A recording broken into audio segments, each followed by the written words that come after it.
कुछ लोग कहते हैं कि भगवान कृष्ण को कोई और स्थान नहीं मिला गीता उपदेश देने के लिए, युद्ध भूमि में उपदेश, ऐसा क्यों? वस्तुतः गीता के कृष्ण ज्ञान को केवल हिमालय की ऊंचाइयों तक सीमित नहीं रखना चाहते थे। गीता के कृष्ण ज्ञान को, अध्यात्म को केवल मात्र कहीं बीहड़ वनों में एकांतिक साधना करने वाले ऋषि महर्षियों तक नहीं सिमटना चाहते थे। गीता के कृष्ण ज्ञान को कंदराओं से बाहर खींच कर लाए, हिमालय की ऊंचाइयों से ऊपर नीचे उतार कर लाए, विश्व को यह दिखाने के लिए, यह समझाने के लिए कि ज्ञान की आवश्यकता केवल हिमालय की ऊंचाइयों में नहीं, ज्ञान की आवश्यकता सबसे अधिक वहां है जहां द्वंद्व है, संघर्ष है, कलह क्लेश है, ईर्ष्या द्वेष है, क्रोध आवेश है, जहां अंदर की वृत्तियों के संघर्ष, बाहर की परिस्थितियों के संघर्ष, जहां ये सब है। और उन संघर्षों में मन उकता न जाए, घबरा न जाए, लड़खड़ा न जाए।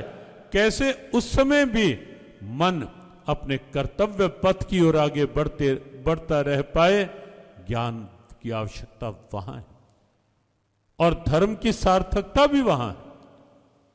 मैं धार्मिक हूं, इसकी कसौटी केवल ये नहीं है कि मैं रोज मंदिर जाता हूं।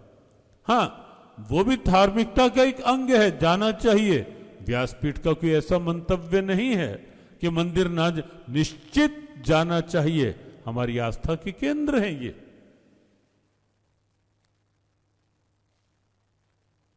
लेकिन केवल इतने में ही कोई कहे कि मैं रोज मंदिर जाता हूं इसलिए मैं बहुत बड़ा धार्मिक हूं, केवल ये कसौटी नहीं है।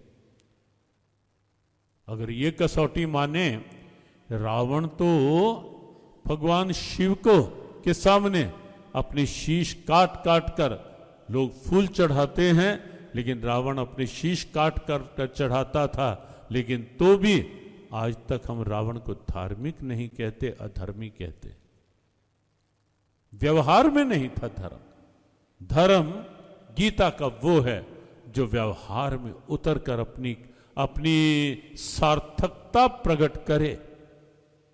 और यहां आप देखें एक प्रमाण कि कौरव अधर्म के पक्षधर, पांडव धर्म के पक्षधर। पितामह भीष्म, गुरु द्रोणाचार्य, अपनी कुछ सिंहासन को लेकर विवशताएं रही होंगी, रही थी, जिस कारण कौरव पक्ष में थे, जानते वो भी थे कि ये पक्ष अधर्म का है। हां, विवशता के कारण खड़े थे वहां। लेकिन कौरवों की स्थिति आप देखेंगे, और कई बार ये संकेत किए कि दुर्योधन इस समय कौरव पक्ष का अगुआ, भले ही सेनापति पितामह थे, लेकिन वरिष्ठ पितामह थे, लेकिन तो भी दुर्योधन मानता अपने आप को ही था कि मेरा आदेश चले, मैं जो कहूं वही हो। पितामह के सामने, गुरु द्रोणाचार्य के सामने भी जब जब दुर्योधन बात करता था, अपनी उसी अकड़ के साथ, अहम के साथ, अभिमान के साथ, कभी झुका नहीं किसी के आगे, गुरु के आगे भी नहीं, पितामह के समक्ष भी नहीं, कभी नहीं झुका दुर्योधन। क्यों? क्योंकि आसुरी संपदा भरी है, अधर्म का पर्याय है, व्यवहार में है ही नहीं धर्म की स्थिति।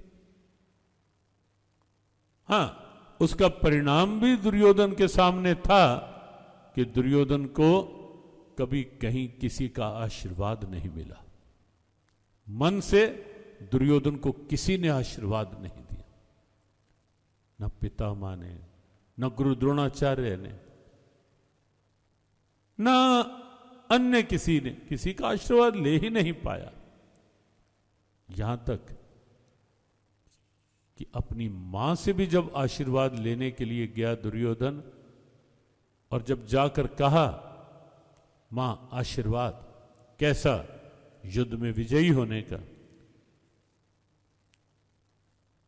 गांधारी ने कहा दुर्योधन झूठा आशीर्वाद अपनी वाणी से कैसे निकाल दूं मैं। विजयी होने का आशीर्वाद गांधारी ने भी नहीं दिया दुर्योधन को, हो ही नहीं सकता। आशीर्वाद के लिए तो झुकना पड़ता है। कोई ऐसे सिर को ऐसे करके रखे और कहे मुझे तो आशीर्वाद दिया नहीं महाराज जी आपने। अरे भाई आशीर्वाद ऐसे करके मिलेगा क्या? आशीर्वाद के लिए तो इस सर को झुकाना ही पड़ेगा ना, कोई विकल्प ही नहीं दूसरा। जैसे प्रसाद के लिए कोई ऐसे खड़ा हो, मुझे तो प्रसाद दिया नहीं बाहर जाके, और सबको प्रसाद दिया, महाराज जी तो पक्षपात कर रहे थे, सबको प्रसाद दिया मुझे नहीं दिया। अरे भाई तू खड़ा कैसे था? प्रसाद ऐसे करके तो मिलेगा नहीं, प्रसाद तो विनम्रता से मिलता है। हाथों की अंजलि को ऐसे तो करना ही पड़ेगा ना प्रसाद लेने के लिए। आशीर्वाद भी अहम से नहीं मिलता, अकड़ से नहीं मिलता, अभिमान से नहीं मिलता, कहीं भी किसी को भी